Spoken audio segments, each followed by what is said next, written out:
měla za 4 kila jednoho. No tak aspoň něco, co chtěl po tobě za 400. Kdy to mám? No, máš to dobrý. Jo?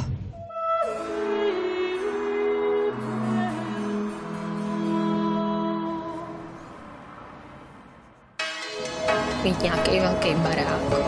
A klidně by tam mohl být i bazén na zahradě. Na co by za to měla? No, pro návštěvy. Aby jak měli co závidět, bych řekl.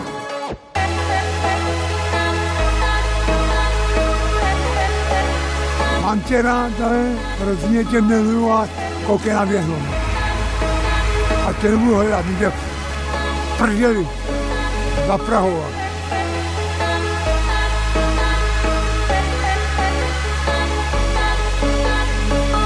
V životě jsem neviděla moře. Ne, že by mi to chybělo, ale chtěla bych ho někdy vidět.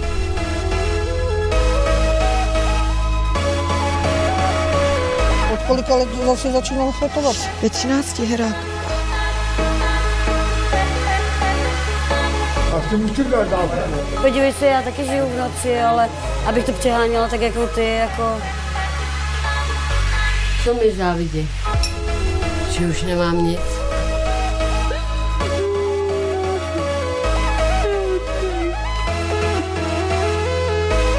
Ani důstojnost.